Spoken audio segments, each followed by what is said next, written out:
nessa hora. Mais uma vez, me dá vitória.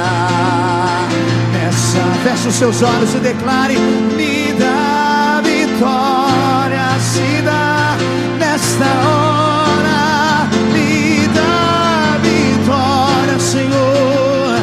Nesta hora, me dá vitória. Nesta hora, me dá vitória.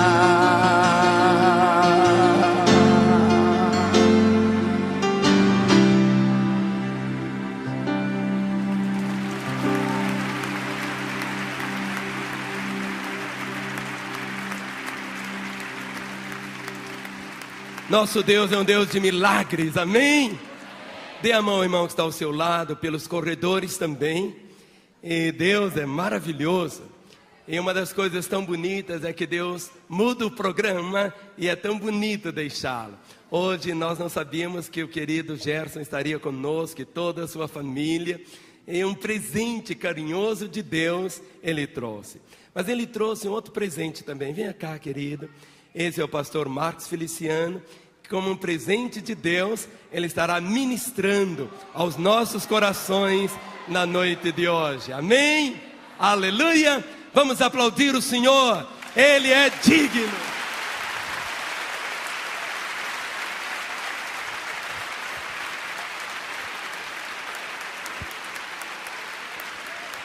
Aleluia. Toda honra, toda glória seja dada a Jesus. Cumprimento os irmãos com a paz do Senhor. Cumprimento os irmãos com a paz do Senhor. Quantos estão felizes hoje aqui? Então escolha uma pessoa bem bonita do seu lado e dê um sorriso para ela. Isso. Se não tiver ninguém bonito o suficiente aí, pode olhar para cá e sorrir, ok? Pronto. Se o sonoplasta deixar o meu microfone igual ao do André, eu vou dar um beijo nele. E não se empolga. Estou feliz porque Deus realiza sonhos, né? E a nossa agenda não é a agenda de Deus. A dele está sempre na frente da nossa. Até ontem eu não sabia que está aqui. Eu estava dizendo ao André que estávamos pregando ontem em uma cidade próxima a Brasília. Era 1:45 da manhã quando eu soltei o microfone. Tínhamos umas 5.000 pessoas dentro de uma igreja. 1:45 da manhã, centenas de pessoas entregavam as suas vidas a Jesus e recebiam o batismo com o Espírito Santo na hora. Foi lindo, foi tremendo, tremendo. No processo, eu não dormi direito porque tinha que estar aqui ministrando no congresso dos Labaridas aqui do pastor Jerônimo. E quando eu estava no hotel à tarde, tentando descansar, o coração queimou. O Senhor disse: você tem que ir à Igreja Batista da Lagoinha hoje. Eu falei: Senhor, mas ninguém me conhece lá. Eu conheço todo mundo lá, porque eu sou um fã incondicional. Fã no bom sentido da palavra, você entende. Eu amo esse ministério, tenho orado por ele. E em muitas das minhas ministrações eu quase estrago esse ministério, porque eu resolvo cantar as músicas. Aí é só Jesus. Ainda bem que a Bíblia diz que o Espírito intercede por nós com gemidos inexprimíveis. Eu acho que é nessa hora que a minha voz é uma taquara rachada, já deu para perceber. Imagine eu tentando cantar as músicas. Mas como eu prego só para o povo bem pentecostal mesmo, o pentecostal é assim: quando ele vê que o negócio não está dando muito certo, ele emenda um glória a Deus com aleluia. Aí ninguém escuta o que eu estou cantando e fica tudo bem, cai fogo e graça, não é? E aí eu fiz alguns contatos, eu disse: Jesus, eu tenho que ir lá hoje, de qualquer forma. E aprove a Deus que estivesse. Eu vim para cultuar, eu queria conhecer a igreja. Aí de repente o pastor me deixou pregar. Hoje era o André que ia pregar. Muito obrigado, André, Deus te abençoe. Meu coração está aqui quase saindo pela boca. Eu não sei nem o que faço aqui. Abra sua Bíblia comigo. Segundo livro das Crônicas, capítulo de número 5. A partir do versículo de número 12. Louvado seja o nome do Senhor Jesus. Deus está nesse lugar. Quem encontrou, diga amém. Quem não encontrou, diga misericórdia. Eu espero você achar. Você vai encontrar, está aí na Bíblia. Eu tenho esperança que você vai achar. Eu sou assembleiano, né? Eu já fui assembleiano do pé roxo. Hoje eu só sou assembleiano roxo. E tem uma velhinha. Velhinha não é uma vela pequena, é uma velhinha. Lá na minha igreja, que toda vez que eu vou pregar, é só Jesus para ter misericórdia. Um dia, pastor, eu disse assim: vamos ler no livro do profeta Ageu. E ela sentou do lado da minha sogra e ela começou em Gênesis. Chegou no Apocalipse e deu meia volta. Colocou a Bíblia de lado, pegou a harpa cristã. Sabe a harpa, o livro do Inário da Assembleia? Pegou, olhou para minha sogra e disse: seu genro está louco. Inventou um livro que não tem. Tem sim, está aí. Tem que ter paciência para achar. Está escrito assim: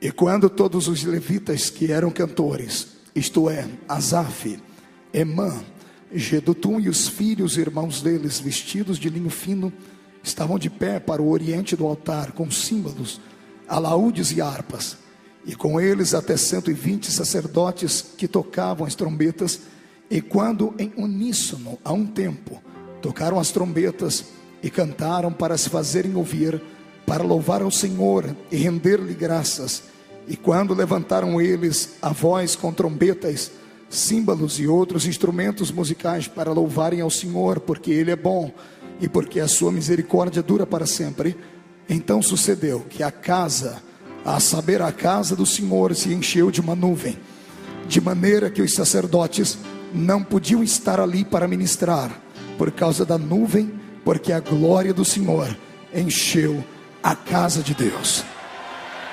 Feche a Bíblia, coloque no banco, coloque na cadeira, pegue na mão da pessoa mais perfumada do seu lado agora. Se o irmão estiver usando perfume do Avon, perdoa, irmão, nem tudo é perfeito.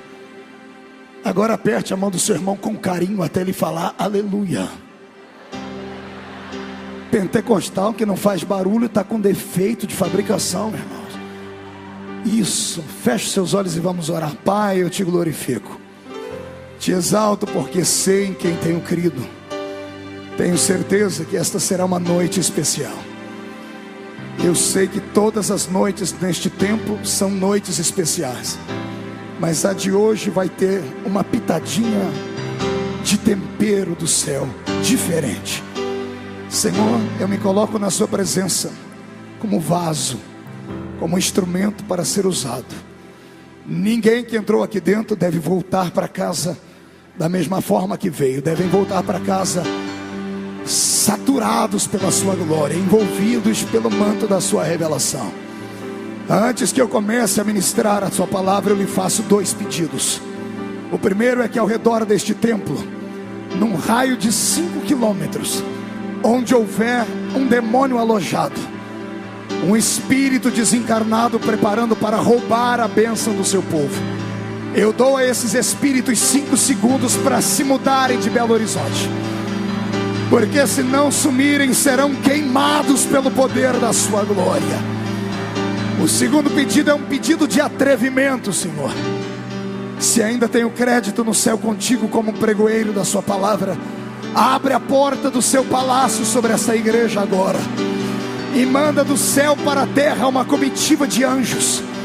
Quero anjos de fogo entrando dentro deste santuário, que eles comecem a esparramar brasas tiradas do seu altar, e onde houver alguém batizado com o Espírito Santo, renova eles, meu Senhor, nessa noite. Traz a sua vida para dentro deste lugar. Senhor, tu não precisas da minha ajuda, tu és onipotente. Então mostra a sua onipotência nesta noite, em nome de Jesus Cristo, seu amado Filho. Amém, amém e amém. Antes de se assentar, levante um dedo de profeta para cima comigo. Aponte o dedo para a pessoa que está do seu lado com respeito e diga para ele: é hoje. É hoje que o Senhor vai te dar um chacoalhão aqui dentro. Você não vai voltar para casa andando, vai voltar voando nas asas da revelação do Senhor. Quem acredita nisso, aquele glória a Deus que só essa igreja sabe. Tome o seu assento glorificando a Jesus. Aleluia. Glória a Deus. Tome os seus assentos, por favor. Glória a Deus. O pastor Márcio fez uma coisa que eu acho que ele nunca mais vai fazer. Ele falou para mim: você tem liberdade. Essa tarde deu problema com esse negócio de liberdade, né, irmão Flamarião, pastor? Me deram 1h30 para pregar, eu acho que eu preguei 3. Tem gente até agora torto lá, envergado debaixo da presença do Senhor. Foi lindo o culto. Eu preciso só ouvir o som do microfone aqui no retorno. Parece que ele está indo, está voltando. Se você me der um pouquinho de agudo aqui, vai ganhar outro beijo. Ele não quer o meu beijo de jeito nenhum, não sabe o que está perdendo. Senhoras e senhores, eu sei que o texto que nós escolhemos para nossa leitura e meditação hoje é um texto conhecido desta igreja. Até porque louvor e glória é algo que não falta nesse ministério. Aliás, louvor e glória é algo que esta igreja tem exportado para fora dessas paredes. Eu olho daqui de cima e pelo Espírito eu percebo que eu não prego para homens e mulheres de carne e osso simplesmente hoje. Eu prego para brasas de fogo tiradas do altar do Senhor Jesus. Mas sempre é bom lembrarmos algumas coisas. E uma delas é a história que eu vou contar. Eu tenho 32 anos e prego o Evangelho de Jesus desde os 14. A bem da verdade que eu não pregava com 14 anos, com a experiência e a cultura bíblica que prego hoje. Mas desde novinho eu me envolvi com esse povo pentecostal. E eu amei essa glória. E eu fui absorvido por esse poder. E eu sou apaixonado por este movimento que não tem quem consiga pará-lo. Porque é um movimento que não nasceu na terra, nasceu no coração do Deus Todo-Poderoso. E desde a minha tenra infância, eu fui ensinado por algumas mulheres do círculo de oração a buscar a Deus de toda a minha alma e com muita propriedade. E eu nasci numa cidade de 30 e poucos mil habitantes, ainda moro lá.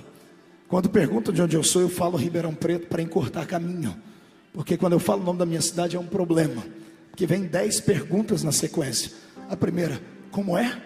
A segunda, existe? A terceira, tem no mapa? Você pode repetir o nome da cidade? Então eu encurto o caminho, digo que é Ribeirão Preto, porque fica ali na região. E eu fui criado dentro de uma igreja que tinha 3 metros por 4. Era um salãozinho pequenino, muito simplório. Não havia luxo, não havia muito conhecimento. Os nossos irmãos não tinham a sua mente tão elevada e tão própria e cheia de conhecimentos. Mas era um povo humilde, mas que amava a presença de Deus. E me ensinaram que sem a presença de Deus, a gente não anda, não caminha, não consegue viver nem respirar. Só vale a pena entrarmos dentro de um templo como esse e sairmos aqui cheios da presença do Senhor, sentirmos o seu toque, sabermos que Ele está nos ouvindo e melhor, saber que nós podemos dar a Ele algo que é muito forte e poderoso, algo que ninguém pode arrancar de dentro da gente, que é a força explosiva do louvor que habita dentro do nosso peito. Você não é comum, e a força que há dentro de você é tão forte, tão grande, que se você entendesse o que há dentro de ti hoje, você jamais voltaria para casa andando de cabeça baixa, pensando que é o verme do carrapato.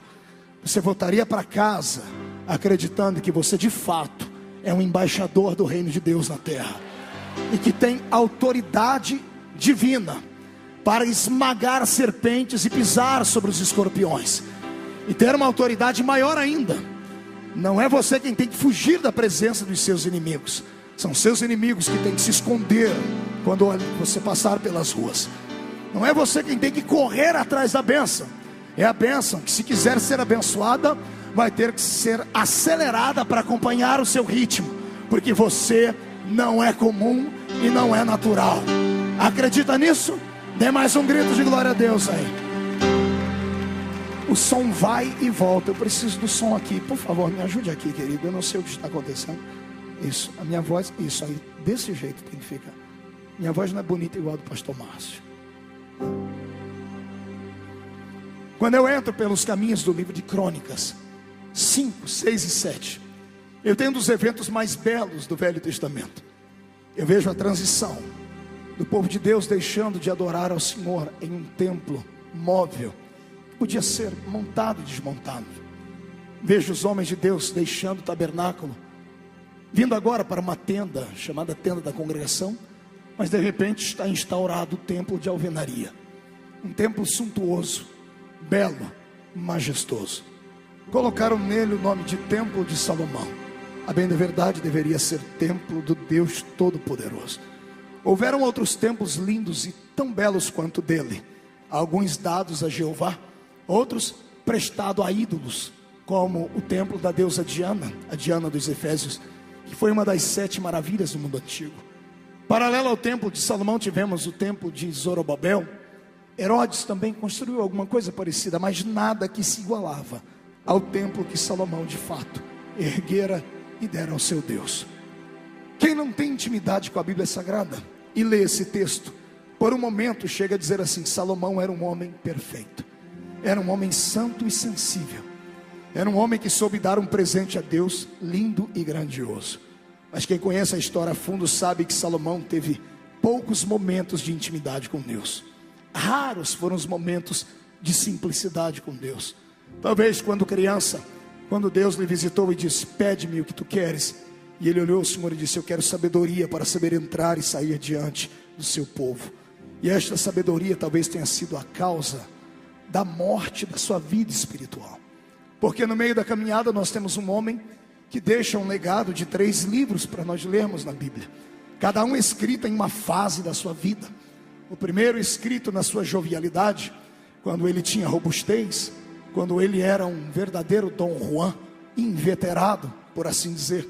700 mulheres e 300 concubinas faziam parte da sua agenda, fora uma por quem ele se apaixonou.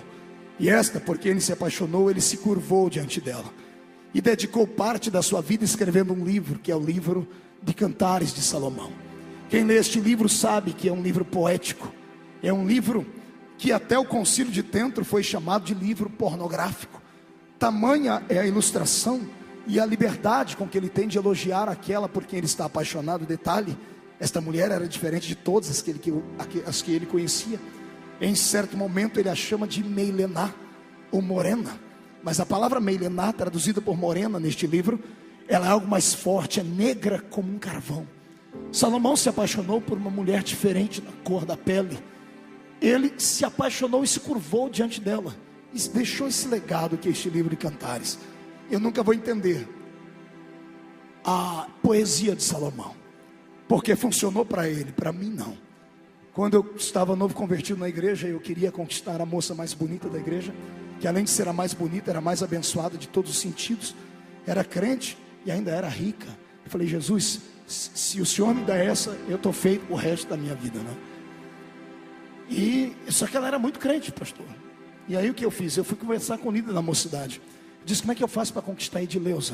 Eu disse: olha, ela além de ser inteligente, ela é muito crente. Conquiste ela com um versículo da Bíblia. Eu disse: versículo da Bíblia? Não é melhor eu fazer um versinho? Ele disse: que versinho? Eu disse: que tal aquele: desde o dia que eu te vi, subi no coqueiro e nunca mais desci. Ele falou: não vai prestar. Eu falei: mas que versículo eu vou dar para ela? Ele disse: tem um livro na Bíblia que é mestre em conquistar corações. E ele me deu o livro de Cantares, e eu li 6 vezes o livro, e peguei um versículo e mandei para ela, e fiquei orando, jejuando. Falei: Senhor, vou conquistar ela, porque funcionou. Salomão conquistou 1000 mulheres com essa historinha aqui. E eu mandei um versículo para ela. E, irmãos, eu nunca vou entender, porque ela me mandou um versículo respondendo que até hoje me dá apavoramento só de lembrar. Eu não sei o que deu na cabeça dela, como foi que chegou lá, porque com Salomão funcionou. Eu mandei assim para ela: tu és mais bela do que as éguas de Faraó. Você ri porque não foi você que recebeu depois o versículo, resposta. Quando eu abri tremendo, estava escrito assim: o Senhor te repreenda, Satanás. Para atrás de mim. Ria da desgraça dos outros. Ainda bem que Jesus entrou na história. Depois de 6 meses ela voltou a falar comigo, e eu conquistei o coração dela e me casei com ela. Aleluia. Deus é fiel. Irmã Edileuza. Aí, quando eu vejo Salomão escrever este livro, ele não sabia o que estava escrevendo no livro de Cantares. Para ele era só uma poesia para uma mulher por quem ele se curvara. E Deus transformou aquelas palavras, porque ele era filho de um grande homem íntimo de Deus, num livro poético que fala do amor de Deus para a sua igreja. No meio da sua existência, ele deixa um livro que parece um livro de leis. Ele escreve o livro de Provérbios. Ele devia estar naquela fase que Freud chama de idade do lobo, que o homem não é um jovenzinho e também não é um velho. Ele está com seus cabelos brancos, mas não se sente mais com coragem suficiente para conquistar quem quer que seja. Ele quer agora pensar para a posteridade, e ele escreve o livro de Provérbios. E quem lê Provérbios diz, não é o mesmo que escreveu o livro de Cantares, porque o livro de Cantares, ele é cheio de poesia, de coisas, entre aspas, uma malícia sensual, mas santa. E o homem que escreve o livro de Provérbios está dizendo assim, melhor é o homem ir a um velório do que ir a uma festa. Quem lê diz, esse camarada é louco, mas não era, ele estava amadurecendo. Quem vai a uma festa não pensa no amanhã, bebe, fuma, se esvai, faz tudo que não deve, não pensa no amanhã.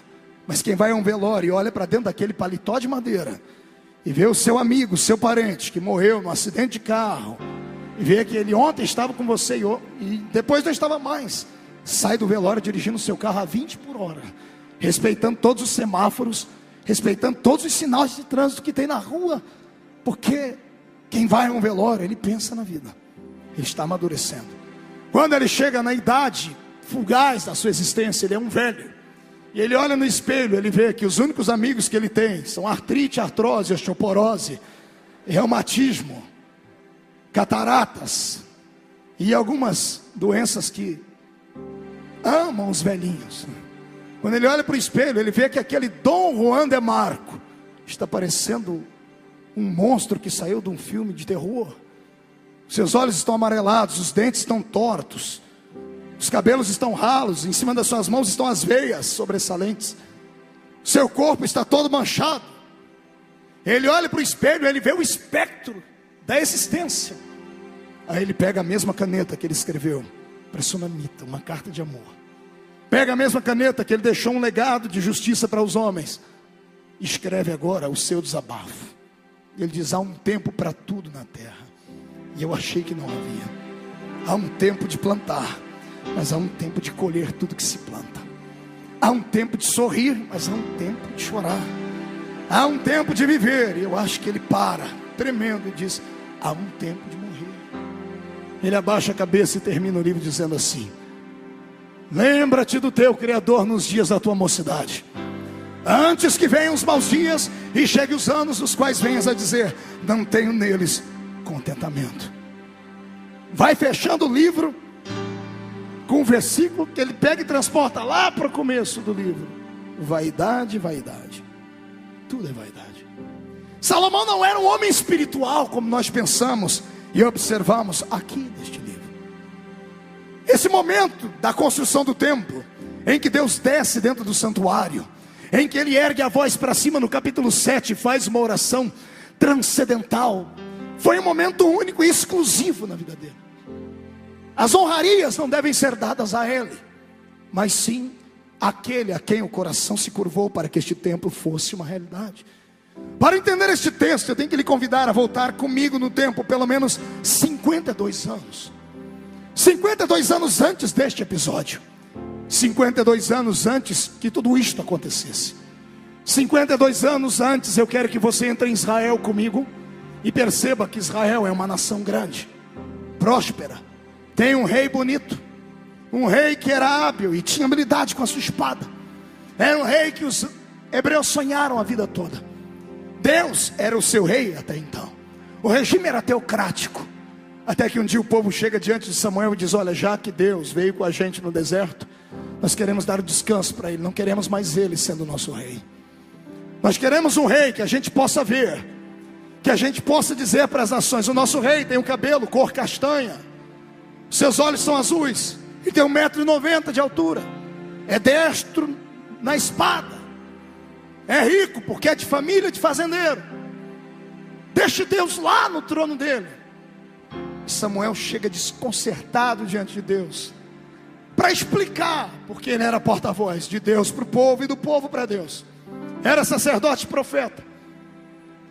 Ele chega sem saber o que dizer, e Deus para ele e fala: Samuel, fique tranquilo, eles não rejeitaram você, rejeitaram a mim. E como eu sou educado, como eu sou um cavalheiro, como eu sou um gentleman, como eu não sou um déspota, nem um tirano, nem um ditador, eu darei a eles o que eles querem. Eles querem um rei, homem, belo, forte, vigoroso, rico, que saiba e entenda tudo de etiquetas. Eles terão esse rei. Vai e consagre um moço chamado Saul. E Saul era belo, forte. Quando Deus sai de cena, o povo não aceita Saul. A metade divide, uns querem, outros não querem. Até que Saul resolve fazer algo inusitado. Ele ouve dizer que alguém está cercando Israel e ameaçando. Ele vai para o meio do curral do seu pai e pega um boi. Não me pergunte como. A minha Bíblia diz que ele estraçalha um boi com as mãos. Ele arrebenta um boi em 12 pedaços e manda para cada tribo de Israel e diz: se amanhã, por estas horas, esses covardes judeus não estiverem aqui comigo para a batalha, eu entrarei nos seus arraiais e vou destruir tudo que eles têm. Funcionou. O povo diz: este é o rei, é corajoso. Ele partiu um boi com as mãos. No outro dia, 130 mil homens estavam ao lado dele para a batalha. Saul deixou um reino perfeito, um reino com casas, com latifúndios, um reino com um exército com mais de 100 mil homens. Saul, quando morreu, se jogou em cima da espada, depois de ter sido rejeitado por Deus, deixou um reino que qualquer um gostaria de ter condições de administrar. Por quê, pastor? Porque era um reino perfeito. Tinha ouro, prata, história, lendas, riquezas emocionais, tribos separadas, príncipes, casas bem feitas, um palácio que não era semelhante ao que Salomão fez anos mais tarde, mas era um palácio, súditos. Quando Saul morre, o reino está perfeito, mas está incompleto. Pastor Marco, calma aí. Isso aí é um paradoxo sem tamanho. Como é que pode existir uma coisa perfeita e incompleta? Se a palavra perfeição, ela abrange tudo, perfeito é perfeito. Pois bem, o reino que Saul deixou era perfeito, mas era incompleto. Te dou um exemplo. Quando você vai num supermercado e compra um vaso, o vaso é perfeito, não tem um trincado nele, não tem um amassado, está perfeito, saiu das mãos do oleiro, passou pelo forno, está pintado. O vaso é perfeito, mas é incompleto. Ele só será completo quando você levar para casa e der utilidade a ele. Você colocar uma flor dentro dele, água, joias, ou fazer como os egípcios, colocar a ossada dos seus antepassados dentro dele. O vaso é perfeito, mas só é completo quando algo está dentro dele. Eu vou falar uma coisa que vai te deixar apavorado. Calma, antes de me jogar pedra, ouça, para você não cometer nenhum tipo de pecado. O céu é um reino perfeito, mas é incompleto. Pastor, não, isso não acredito, não aceito. Pois aceite o reino do céu, o céu onde meu Deus está. Ele é perfeito, porque quem o arquitetou foi o arquiteto supremo do universo. Deus não faz nada errado. Deus não escreve torto em linhas tortas, como dizem por aí, não. Nada do que Ele faz está fora do seu controle. Não existe nada que aconteça no universo, no cosmos, na terra, na vida do ser humano, na vida do reino vegetal ou em qualquer outro dos reinos que há, que pegue Deus de surpresa, porque Ele é um ser perfeito e tudo que Ele faz é perfeito. O céu é perfeito, mas é incompleto. E é incompleto por quê? Porque você está aqui. O céu só será completo quando eu e você atravessarmos aqueles portões, pegarmos a chave da nossa casa e morarmos lá dentro. Quem acredita nisso aí, glorifica o Senhor. Meu som some toda hora.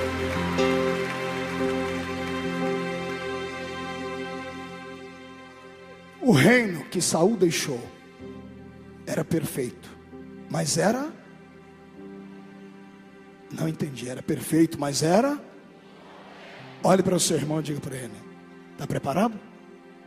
Então levante a mão direita para cima, passe nas costas dele a sua mão com carinho. Diga para ele: vai arder um pouco, mas depois vem um unguento para sarar, tá bom? Olhe para cá. Quando Davi herda o trono,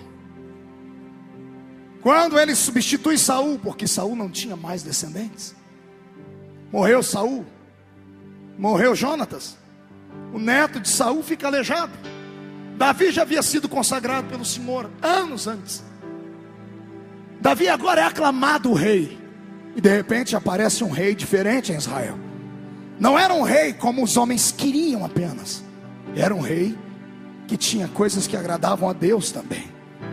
De repente aparece um rei que agradava os homens e agradava Deus.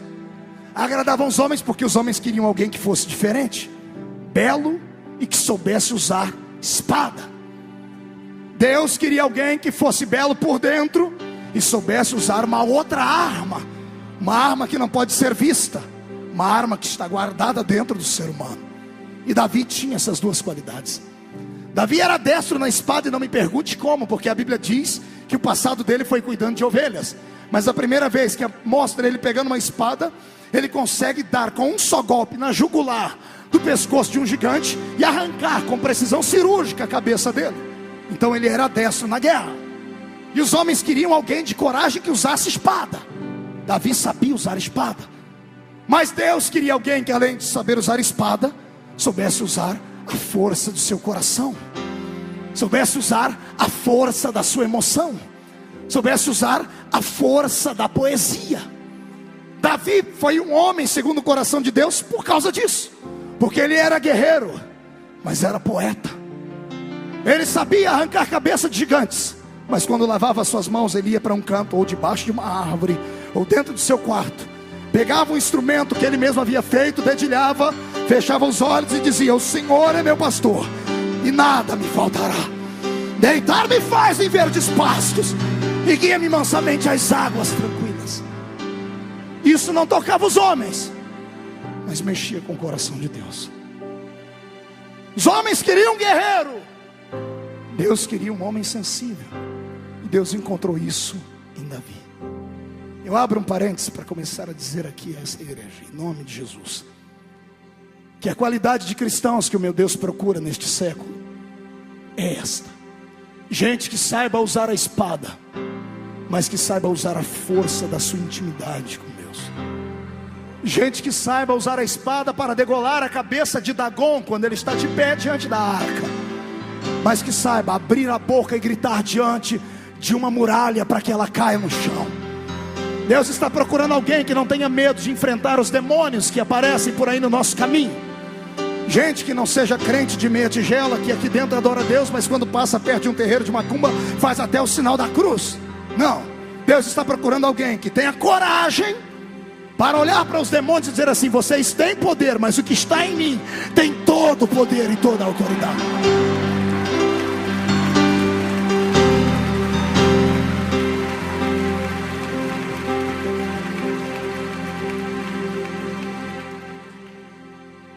Mas Deus está procurando alguém que saiba chegar diante dele e dobrar o seu joelho e chorar quando preciso. Deus está cansado de olhar para uma geração como a nossa, que é arrogante, uma geração que se estriba em cima das condições que o Senhor tem nos dado, da riqueza, da beleza, da fama, das coisas que herdamos dos nossos velhos pais que plantaram a semente do Evangelho, que não tiveram as mesmas regalias que nós temos, mas que eram infinitamente mais espirituais do que nós somos. Deus está cansado de olhar para uma geração que vem à igreja para ter o seu ego massageado, para pessoas que quando vêm à igreja querem apenas ouvir alguma coisa que toque profundamente a sua alma e faça-o sentir um verdadeiro anjo com duas asas e uma auréola na cabeça.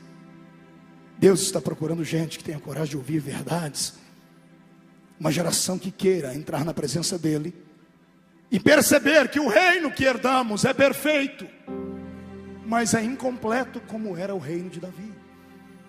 Só Davi para perceber isso. Quando ele herda o trono, ele tinha tudo para ser um déspota, tinha tudo para ser truculento, arrogante, engordar a sua barriga de tanto comer, de tudo que havia de bom. Poderia ele escrever, como seu filho escreveu depois: o que os meus olhos desejaram, eu não lhes neguei nada. Poderia ele ser mais um Hammurabi da vida. Mas não. Quando ele herda o trono, ele faz uma visita entre as tribos de Israel. Ele visita o reino e ele descobre que o reino era perfeito, porque tinha estrutura, mas era incompleto, porque o alicerce do povo hebreu não é homem.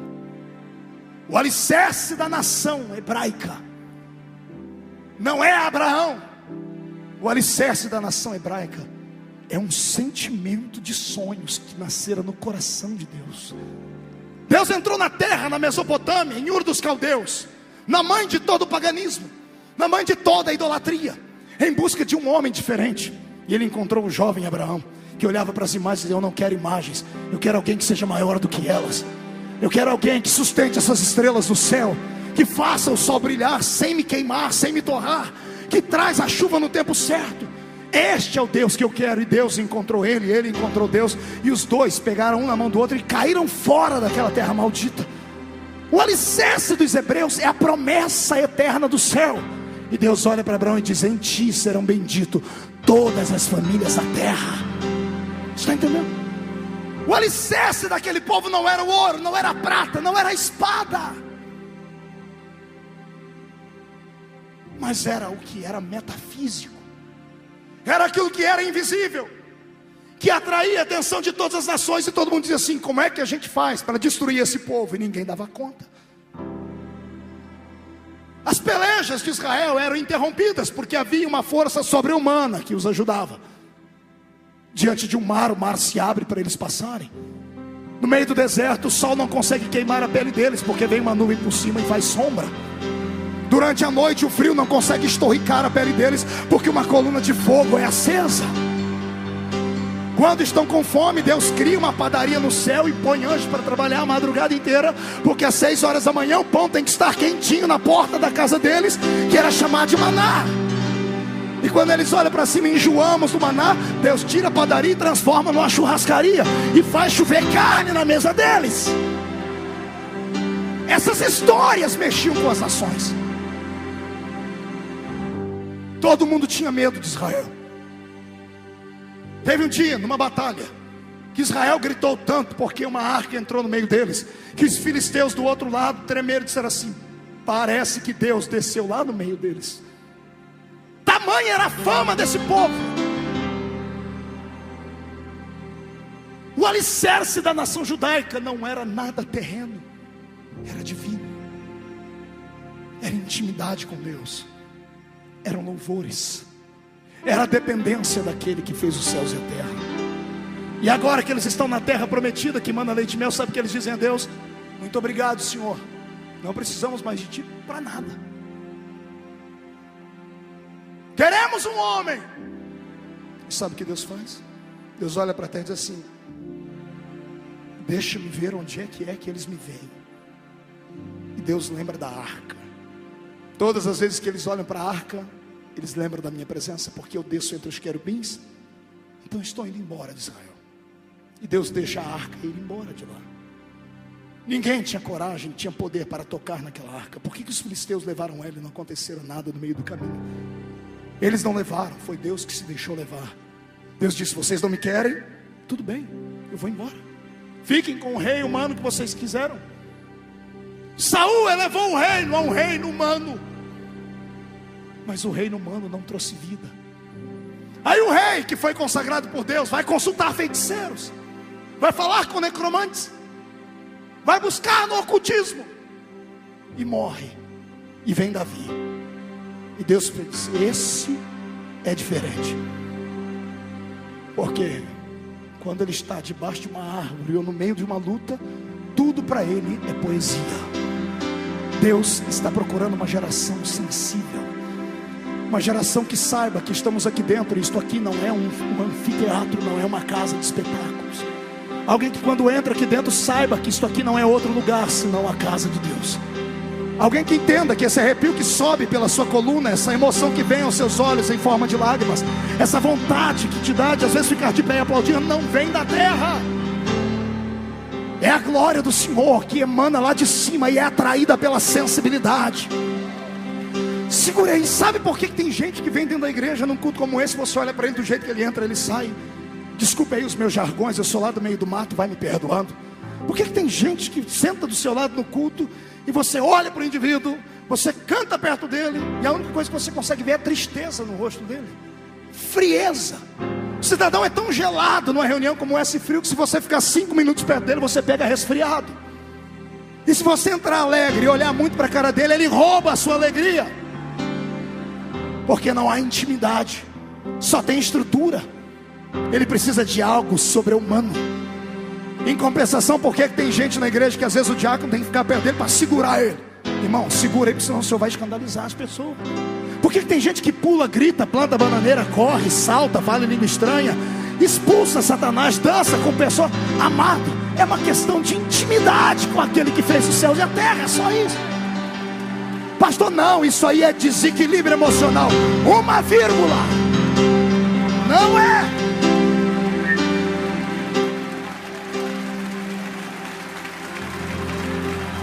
Eu sei que alguns garotos acima de 70 anos estão me olhando, estão dizendo: ei, de onde é que você veio? Não venha trazer a sua doutrina assembleiana para cá. Não, não é doutrina assembleiana, é bíblica. Mas você é garoto, você não sabe nada. Eu sou novinho na idade, eu tenho quilômetros rodados. São 53 países do mundo pregando. 9 anos pregando todos os dias, de manhã, de tarde, de noite. Públicos com 500, 200, 300 mil pessoas ao redor desse planeta. Terminei meu doutorado agora em teologia. Arranho uns 3 idiomas. Li a Bíblia 18 vezes. 800 livros acerca dela. Sou presidente de um seminário bíblico. Então não venha dizer que isso aqui é fruto de uma mente nervosa, desequilibrada. Não. O que eu estou falando é uma questão de sobrevivência. Não basta ter estrutura, tem que ter a presença do Todo-Poderoso dentro dela. Não adianta ficar me olhando com essa cara feia, parecendo que foi batizado num pote de vinagre. Assuma a sua posição. Ou você é ou não é. Ou você é quente ou é frio de uma vez. Não fique morno desse jeito. Uma hora dá glória, outra hora não dá. Uma hora acredita, outra hora não acredita. Uma hora acende uma vela para Deus, outra hora acende uma vela para o diabo. Ei, covarde, Deus hoje quer palavras com gente de coragem. Está na hora de assumir a sua posição. E a sua posição no reino é de adorador. E se é de adorador, por gentileza, abra a sua boca para adorar.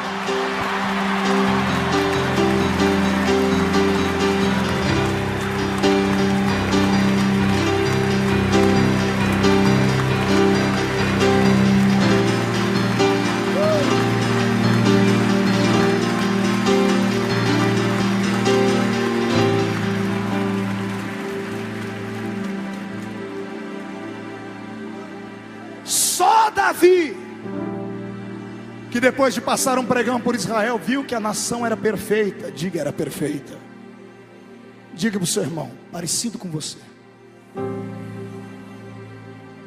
Eu olho daqui de cima e eu fico até com vergonha, usando o terninho lá da Pernambucana.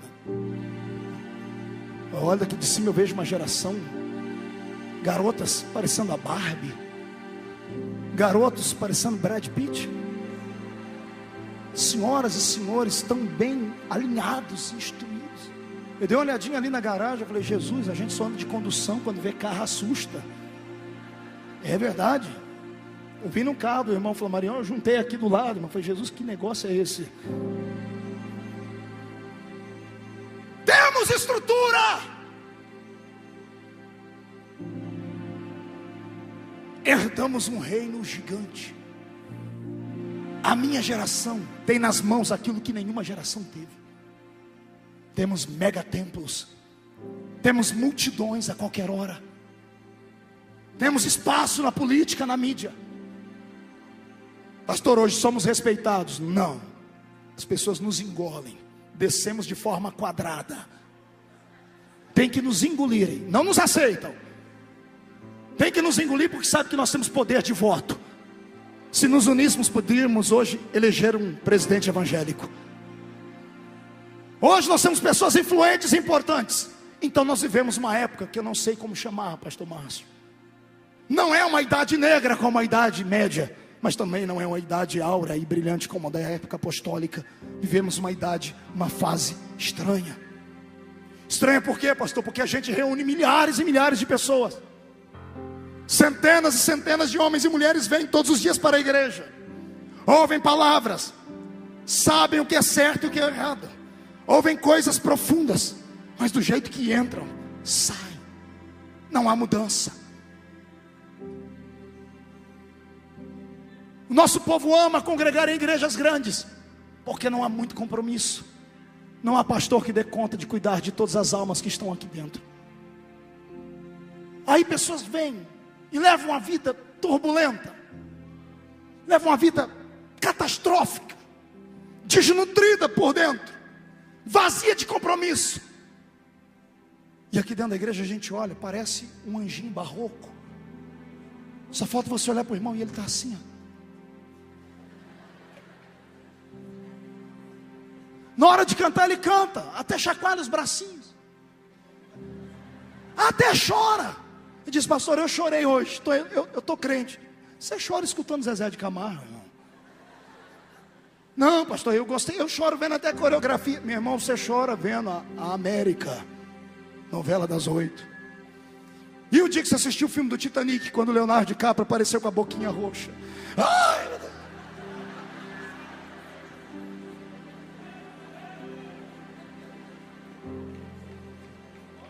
Lágrimas de crocodilo.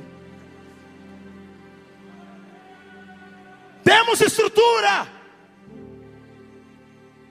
mas não temos mais a presença de Deus. Não como era. Desapareceu do nosso meio, igual o som aconteceu aqui agora, sumiu tudo. Há um Deus no céu hoje olhando para você. Eu acho que é o microfone, pilha, alguma coisa, me deu, não é nada não. Sou eu mesmo, é eu que sou ruim mesmo aqui, minha voz mesmo. Há um Deus no céu olhando para nós aqui dentro hoje, esperando uma atitude, esperando que alguns entre nós hoje saiam do anonimato, recebam uma unção de coragem e tenham ousadia para trazermos de volta aquilo que foi roubado. Deus está procurando uma geração como a de Davi, uma geração que herdou um reino perfeito, mas que percebe que ele é incompleto e não aceita, e não quer ficar sem a presença dele, e não admite entrar no culto e sair do jeito que entrou, e não quer ver as coisas entrarem por um caminho sem volta, que não aceita a flor do pecado ficar dentro do nosso meio, que não admitam pessoas levarem vidas duplas, gente que queira assumir um compromisso com Deus de verdade, não apenas vir esquentar um banco de igreja, mas gente que queira pagar um preço, para que a presença dele que foi embora, volte o mais rápido possível. Você quer isso? Você deseja isso? De verdade mesmo? Então levante a mão direita para cima, coloque a mão no ombro do seu irmão com carinho e respeito, chacoalha ele até ele ficar irritado. Irrita ele. Diga para ele: você quer mesmo? Diga então: primeiro, você tem que sentir a necessidade da presença dele. Diga: você está sentindo falta dele? Está? Quem está? Então diga para o seu irmão agora: segundo, vai ter que ter coragem. Não há espaço para frouxo, não há espaço para covarde, não há espaço para quem não tem coragem.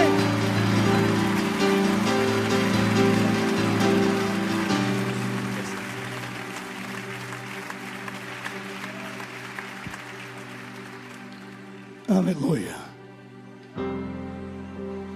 Davi passa um pregão pelo povo e sabe o que ele detecta? a falta da arca, a falta de um utensílio que para Israel era sagrado, a falta de um objeto sacro que fora levado embora anos antes e ninguém se deu conta da falta dela. Deus foi junto com ela. E Davi olhou para o seu reino e disse: eu não administro esse reino sem que o Rei dos Reis esteja do meu lado. E eu preciso da presença dele aqui comigo. Deus quer hoje que você sinta isso. Vai haver uma mudança dentro da sua casa hoje. Vai haver uma mudança dentro da sua empresa hoje. Vai haver uma mudança na sua história. Um capítulo novo será escrito a partir de hoje. Os demônios que faziam festa na rua da sua casa hoje à noite estarão lá te esperando, não para brigar, malinha arrumada num canto, dedinho pedindo carona para sair de lá, porque você vai voltar com a glória do Senhor para casa.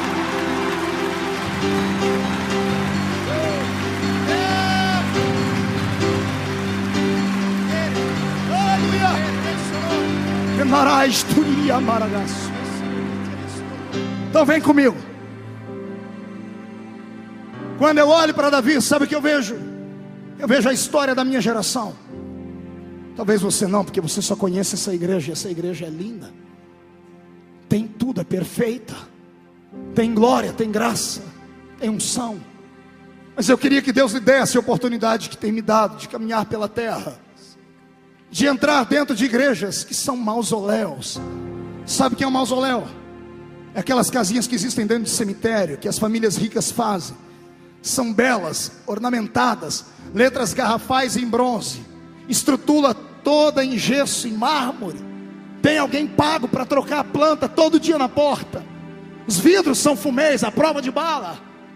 As alças dos caixões que estão lá dentro são banhadas a ouro. Mas quando você entra lá dentro, só tem gente morta. Eu queria que você visse o que aconteceu com a Europa, ou que você fosse pela América do Norte, ou que você pregasse comigo ano passado num templo no centro do Canadá, em Toronto, gigantesco como esse, belo, lindo, um culto de alegria, poder. Quando eu terminei o culto, o pastor me pegou na minha mão chorando e disse: você foi a última voz profética que esse templo ouviu. Eu disse: por quê? Porque ele foi vendido. Foi vendido porque não tem ninguém para ficar dentro dele. Só uma família de 6 italianos. Templo vazio, vale 3 milhões de dólares canadenses. E eles venderam o templo. Eu passei lá depois, onde tinha uma bela igreja, onde eu preguei um dia. Jesus batizou muita gente com o Espírito Santo. Tem um lugar ermo, um jardim e algumas casas do lado. Nessa noite eu sentei no templo, enquanto as luzes se apagavam, eu olhei para aquelas paredes e disse: Deus, quantas vezes o Senhor não operou aqui dentro? Quantas vezes o seu Espírito não voou aqui dentro? E agora estava falido. Por quê? Porque os homens só deram ouvido à estrutura, à organização. A igreja não é só uma organização, ela é um organismo. A organização é bela, tem que ser cuidada, mas o organismo tem que ser cuidado mais do que a organização. A organização chama-se Assembleia de Deus, Igreja Batista da Lagoinha, Universal, Deus é Amor. A organização vai bem, obrigado. Temos templos, contas em bancos, temos estrutura, temos dinheiro, temos departamentos, temos convenções. Mas o organismo chama-se Pedro, Maria, João, Tiago. A organização está bela. Quando ela não está bela, é só passar uma tinta, é só trocar o piso. E o organismo está morto, está vazio. Por que é que você acha que essas pessoas que estão do seu lado e não adoram Jesus como você, ficam perdidas num culto quando o mover de Deus vem? Tem pessoas que até gostariam de gritar e adorar e saltar como a gente, mas não conseguem. Porque o seu homem interior está morto. Só a estrutura está viva. Pois Deus hoje mandou dizer que vai levantar uma geração profética. Não será comum o que Deus vai fazer na sua vida. Deus vai te dar uma autoridade hoje tão grande, que você, sendo pequenino do meu tamanho, vai ficar gigante diante de todos. A partir de hoje você não vai aceitar mais um reino que só tem estrutura, vazio da presença de Deus. Nós vamos levantar um exército, vamos lá no arraial do inimigo e vamos tomar de volta o que é nosso. Quem tem coragem, adore a Ele.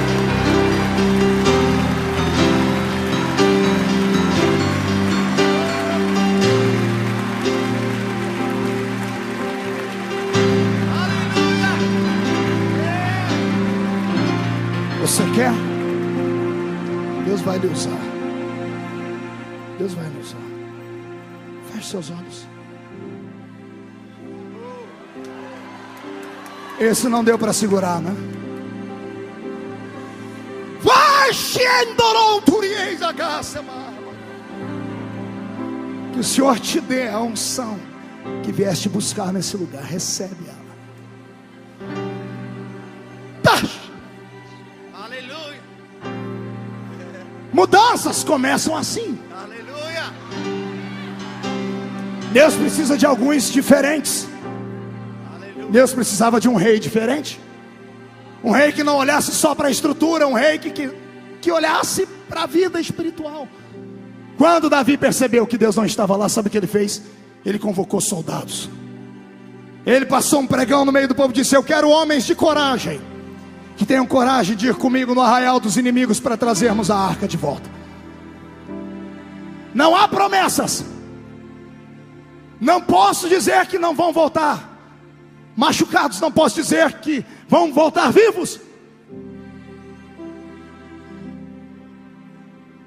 Mas os que forem comigo vão trazer de volta. E ainda que ninguém nunca se lembre do seu nome, soldado, lá no céu você terá uma coroa de glória. Vem comigo. E Davi parte para uma batalha diferente. Uma batalha que não visava despojo de reinos, não visava terras, cavalos, ouro, prata, não. Ele partiu contra os inimigos só por causa da arca, porque Deus habitava nela. E a batalha está travada, e soldados lutam com coragem, com veemência. Alguns caem mortos, outros são machucados, outros ficam aleijados. No final da batalha, os israelitas dão um brado de vitória e diz: conseguimos vencer o inimigo. Alguém entra dentro de um templo pagão e traz a arca. Quando a arca vai chegando, os soldados olham para ela e começam a tremer, porque todos eles só ouviram falar dela. Ninguém nunca tinha visto aquela arca. Era lenda para aquela geração. Como milagres é lenda para a minha geração. Como paralíticos andarem, cegos verem, mortos ressuscitarem, é lenda para a minha geração. Eu profetizo, pastor Márcio, que a minha geração não viverá de lendas. A minha geração vai marcar histórias.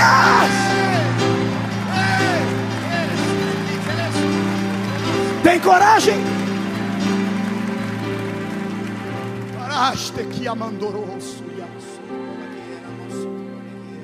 Pastor Marco, o que o senhor quer dizer? Eu quero dizer que nós temos que brigar, lutar, para que a glória, o fogo, a chama do Espírito não se apague. Não aceitar que as ingerências do mal e o espírito que permeia sobre muitos lugares se aproxime deste lugar, porque esta igreja hoje é referencial no Brasil e no mundo. Pastor Márcio, eu falo agora não como pastor, mas como profeta. A Igreja Batista Lagoinha está proibida de ficar vazia da glória de Deus. Está proibida, porque muitas igrejas se espelham nessa. Eu profetizo que você vai desencadear um avivamento no planeta Terra. Vai desencadear.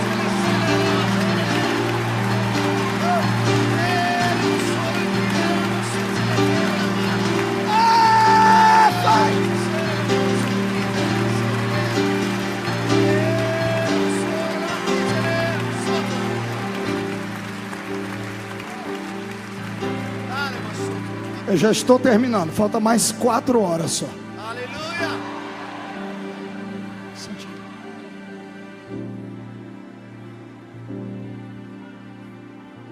A batalha termina.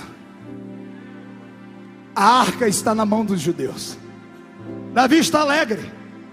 Ele manda alguém na frente falar com a mulher dele: vai lá em Jerusalém e fala para minha esposa preparar uma festa. E se ela perguntar para quem, diga: é o rei que está voltando.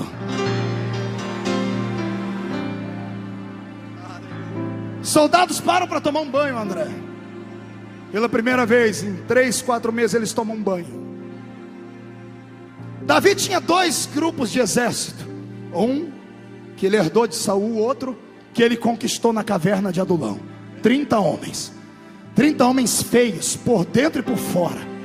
Gente rejeitada, oprimida, gente endividada.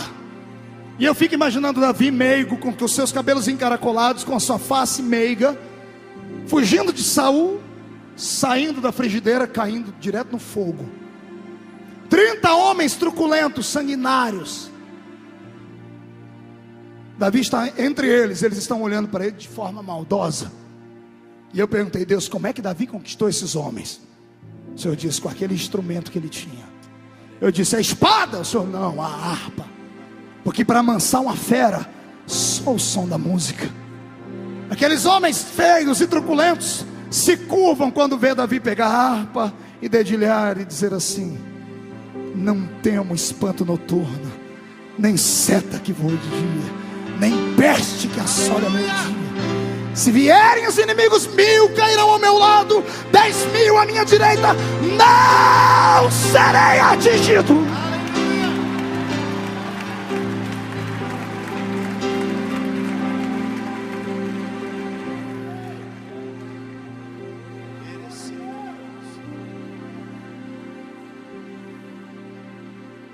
O exército de Saul tomava banho sempre. Agora esses 30 deve ter dado um trabalho para Davi. Davi troca, coloca uma roupa real, coroa, a roupa de rei. Mas a Bíblia diz que ele levou uma veste escondida, uma roupa de éfode de linho, uma estola sacerdotal. Escondeu ela dentro de uma sacolinha e ninguém viu. Na volta, Flávio Joséfos, historiador hebreu, diz que antes de Davi voltar para Jerusalém com a arca, ele pergunta aos soldados antigos: como é que um rei volta da batalha vitorioso? E alguém disse: há uma coreografia, rei. O rei vai na frente no seu cavalo com a sua coroa. À esquerda do rei vai um porta-bandeira segurando a bandeira do exército inimigo vencido aqui embaixo. À direita do rei vai um outro porta-bandeiras levantando a bandeira do exército vitorioso aqui em cima. Por que a bandeira do exército que perdeu aqui embaixo? Para que todo mundo que passar pela rua veja que aquele exército perdeu. Atrás do rei a sua comitiva particular, e atrás da comitiva particular do rei o seu exército. E Davi diz: então organize isso para mim. Está tudo pronto. Soldados, comitiva de Davi, o rei está no meio, coroa, todo organizado. Davi diz: porta-bandeiras à esquerda, pegue a bandeira do Deus dos filisteus, Dagon, primo de Emanjá, metade peixe, metade homem, parente da Iara, do folclore brasileiro, uma espécie de sereia, era o deus Dagon. Pegue a imagem de Dagon e desça ela bem baixo. Imagina Davi: mais abaixo, rapaz, mais abaixo. Rei, eu vou cair do cavalo. Que caia, mas essa bandeira tem que ir lá embaixo. Nunca mais ninguém vai humilhar Israel. Aleluia. À minha direita, onde está a minha bandeira? Qual delas, Davi? Eu quero a bandeira do leão da tribo de Judá, que vem alta. Levante ela!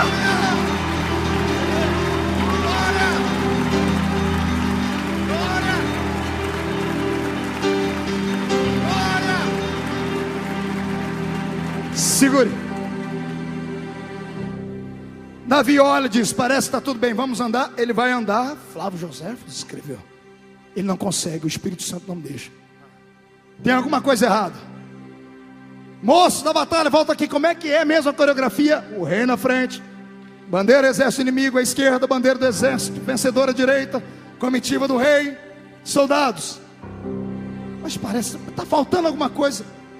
Lembrei: soldados, abram espaço. Esquerda, direita. Tragam a arca.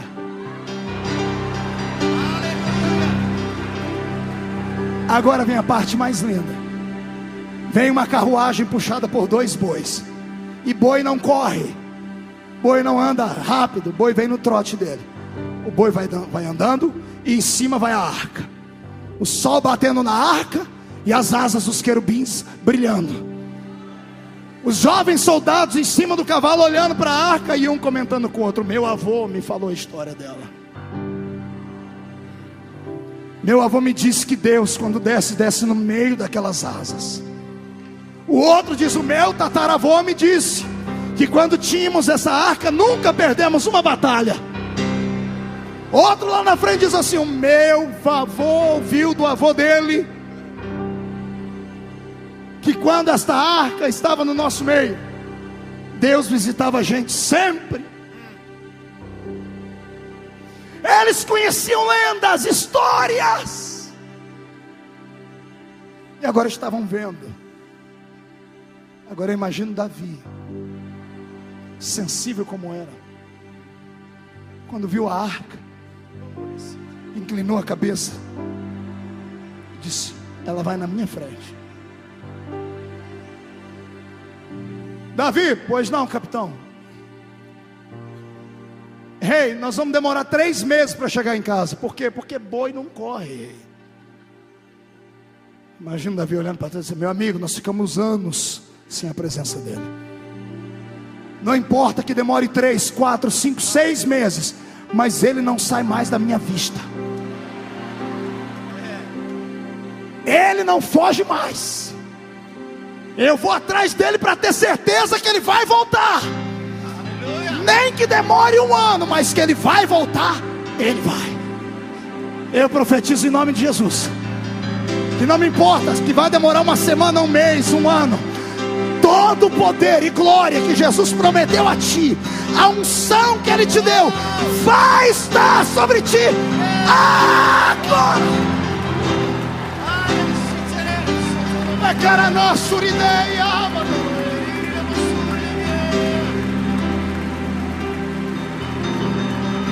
Pastor, tô chegando, já tô chegando.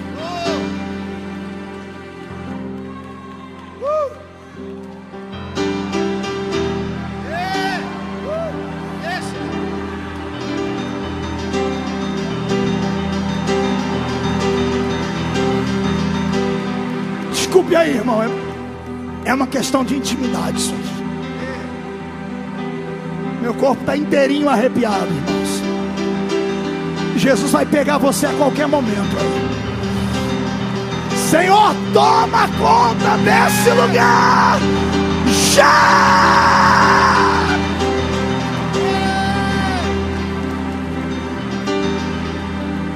Vem comigo. Quando Davi se aproxima de Jerusalém, o atalaia está em cima das muralhas, olha pela luneta. À esquerda a bandeira de Dagon, lá embaixo. À direita, o leão da tribo de Judá lá em cima. O atalaia emocionado pega uma buzina, só tocava buzina de guerra. Não é essa, hoje eu quero uma buzina de festa, cadê? Aleluia. Pega a trombeta de festa, e quando ele toca, Milca está lá na casa dela, no palácio. Ela olha para as criadas e diz assim: o rei voltou. Abram os portões. Os portões se abrem.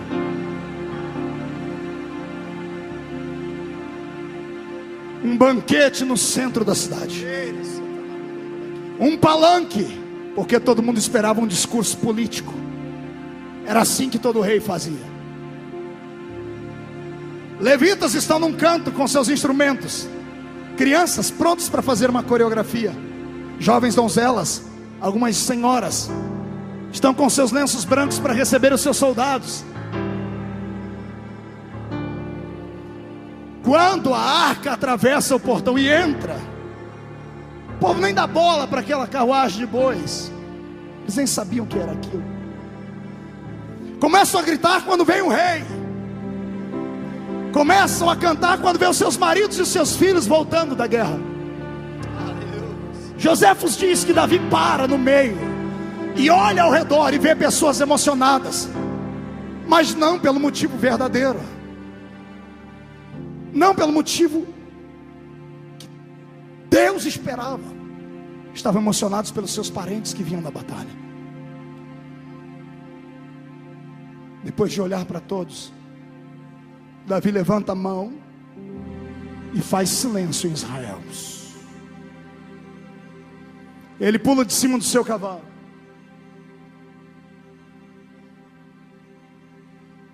A história diz que ele olha para as mulheres, para as crianças. Ele fica feliz. Mas a história diz que ele olha para os velhos, para os anciãos. E os anciãos, sabe o que fazem, pastor Flamarion? Começam a dobrar o joelho. Pegam um cutelo, uma faca e começam a cortar os cabelos, a barba. Rasgam as roupas. Pegam cinza e jogam na cabeça. E num pranto, amarrado dentro da boca, começam a dizer: bem-vindo, Senhor. Não saia mais daqui. Perdoa o pecado dos nossos pais. Senhor, foi difícil viver tantos anos sem a sua presença. Não vai mais embora. Volta, Senhor. Senhor, vem para ficar. Senhor, perdoa a gente. As pessoas começam a gritar e a fazerem festa de novo. Davi não olha mais para ninguém. Quando ele vê os velhos, o coração dele tomba. Aí é a imaginação desse pregador que diz. Ele chama a sua comitiva, os seus 30. Fiquem ao meu redor aqui, de costas para mim todos. Silêncio em Israel. 10 minutos depois, Davi diz: podem sair. E quando as pessoas olham, o rei está sem coroa, está sem roupa de rei. O secretário está com um discurso para ele subir no palanque, para falar da área social, para falar da área da escola, para falar da educação, para falar de tudo. Davi esquece tudo isso. Ele está com uma roupa, só uma estola sacerdotal, um pano comprido com uma cavidade no meio. Ele se cobre e amarra um cinto aqui. Aí ele vai perto da carruagem dos bois e rodeia a carruagem e olha para a arca. Mão esquerda nas costas, a direita na barriga. Ele inclina e ninguém está entendendo nada. A mulher dele está quase tendo um treco em cima da janela. Está acontecendo, a festa estava perfeita, tudo organizado. O que deu no meu marido? Ficou louco. Os príncipes de Israel estão dizendo: o que deu nele? Isso não é atitude de rei. Davi não responde nada a ninguém, porque o coração dele sabia que ele era só um rei, mas aquela arca representava o rei dos reis. Sabe o que ele faz? Ele começa a bailar ao redor da arca.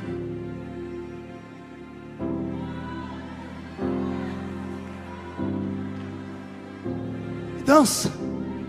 E acontece lá a mesma coisa que está acontecendo aqui.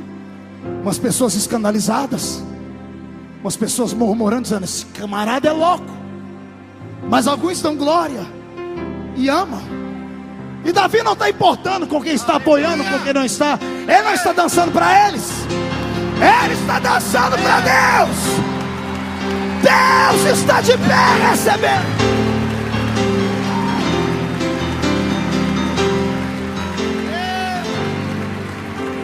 Ele baila. A tradição diz que os soldados recuaram com vergonha do rei. A comitiva de Davi, os 30 bestas, feras, olham para o outro e dizem: não podemos deixar o rei sozinho. Saltam do cavalo, tiram as roupas de batalha, espada de lado, pegam na mão do rei e começam a dançar ao redor da arca. Ciranda, cirandinha ao redor da arca. E ninguém tem nada a ver com isso. Quem tem estrutura não entende, Mas quem tem a vida aqui dentro sabe o que significa.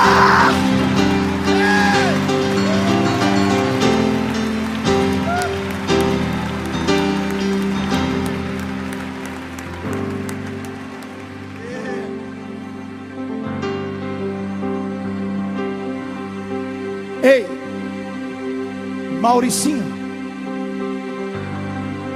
Patricinha de Jesus, Engomadinho, rei da cocada santa, eu te convido hoje a quebrar todas as regras e protocolos. O rei já chegou. Adora!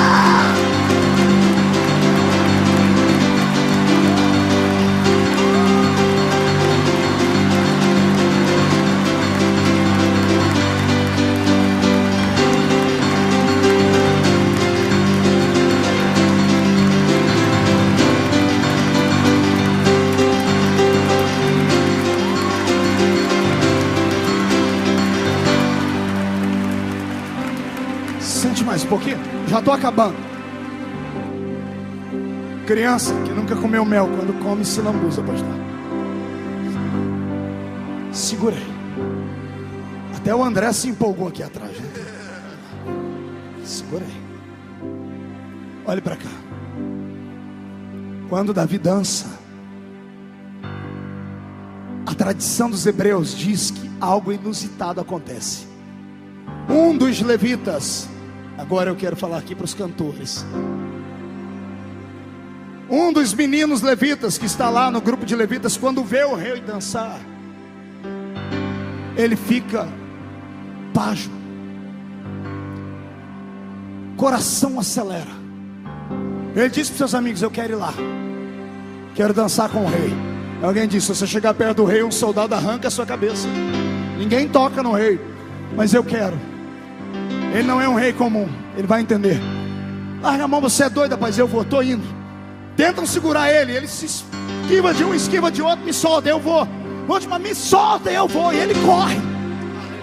E ele chega perto de Davi antes que os soldados cheguem. E quando ele para Davi olha: o que você quer? Eu quero dançar com o senhor. Dá a mão aqui, garoto. Vamos lá.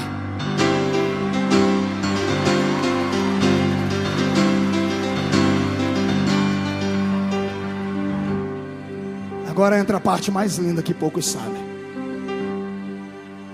Aquele menino, quando chegou em casa naquela noite, ele não ouviu um sermão do pai dele. O pai dele chegou diante dele e disse: filho, eu vou ter que colocar outro nome em você. Seu nome não serve mais.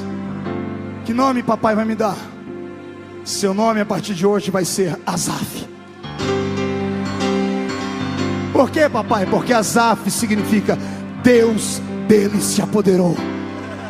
Ninguém segura aquele que Deus pega. Ninguém pode segurar.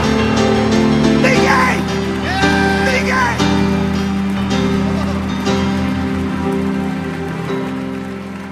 Sabe o que eu estou vendo aqui? Uma geração de Asafs. Aleluia! Quero ver qual é a arma que Satanás vai fazer para colocar na sua frente. A batalha já está ganha. Deus hoje está procurando alguém que tenha coragem de fazer aquilo que ninguém mais tem. Não tenha medo de morrer. Se for por uma causa nobre e justa, se for para sentir a presença de Deus, se for para ter a mesma unção de Davi, arrisque o seu pescoço, mas venha. Venha. Vai, Asaf. Vão fazer piadinhas com você. Vão falar para você o que falavam para mim no seminário: você é louco, desequilibrado. Quando chegar aos 26 anos não tem mais voz para falar, de tanto que grita. Deus não é surdo. E hoje aqueles mesmos que me apunhalavam e falavam essas coisas ficam mandando e-mails e cartinha: me ajuda, faz uma agendinha para mim. Mas por quê? A gente foi querer ser muito homilético. A gente ficou para trás. Você sumiu, por quê? Diz: porque eu tive coragem de fazer aquilo que ninguém teve. Deus é apaixonado por gente de coragem. Você está entendendo? Pastor, mas e se não der certo? É melhor ir e voltar do que nunca ir e conviver com a sombra da dúvida para o resto da vida, dizendo: e se eu tivesse ido, como seria? Pastor, mas não tem mais nem menos. Não dá para se ter a presença de Deus pela metade. Não há Pentecoste pela metade. Tens que aceitar a plenitude dele. E a plenitude dele não pode ser racionalizada aqui.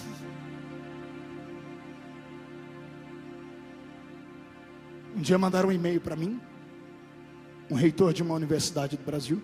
Ele leu um dos meus livros, Tempo de Avivamento. E ele mandou um e-mail para mim que eu tive que pegar um dicionário. Passei 6 horas para descobrir o que ele estava escrevendo ali. Que treva. A última frase ele disse assim: você tem um poder de hipnose, porque você provoca reações psicossomáticas no cérebro das pessoas. E eu, como bom assembleiano, quase falei em línguas. Achei que ele estava sendo renovado. Reações psicossomáticas. Falou 3 vezes, está batizado com o Espírito Santo. Quando eu li e descobri o que o infeliz escreveu, eu mandei um outro e-mail para ele. Falei para ele: você precisa conhecer o que eu conheço. Não é reação psicossomática, não é emocionalismo barato, é questão de sobrevivência. Você não é só esse homem que está por fora, há um homem interior aqui dentro. O alimento desse homem que está por fora é carne, churrasco, fibras, refrigerante, picanha. Ai, Jesus, usa o pastor Márcio hoje, Pai. Esse é o alimento dessa estrutura física. Por isso que você é bonito. Olha do seu lado, você vai ver. Irmão, eu já vi gente bonita, mas igual aqui não. Quanta gente bonita. Só que eu queria saber se quando Deus olha para dentro de você, o seu homem interior é bonito como esse que está por fora. Alguns por dentro estão raquíticos, sem vida, porque só cuidam da carcaça. 85 minutos na frente do espelho antes de vir para a igreja. Joga o cabelo para um lado, não dá certo. Joga para o outro, não dá certo. Passa aquele trem para endurecer, mas chama. Eu não preciso, que o meu já é duro, graças a Deus. A irmã se ajeita tanto, mas tanto. Faz uma correção facial com tanta perfeição que chega na igreja e não pode nem rir. Se rir, trinca. Pastor, eu não vou me envolver nisso, porque eu vou começar a chorar, vai desmanchar. Irmã, compra uma maquiagem que dura 24 horas pelo menos. É possível ser bonita, ser feminina. É possível ser uma pessoa inteligente, equilibrada, intelectual e ser cheia do Espírito Santo. É possível. Está dando os dedos já? Falta só mais uma hora. Tá bom demais.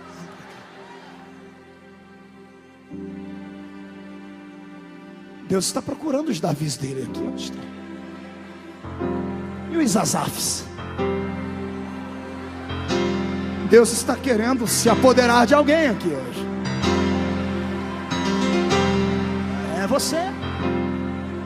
Você escapa de um raio, mas não escapa do olhar de Deus. Aleluia.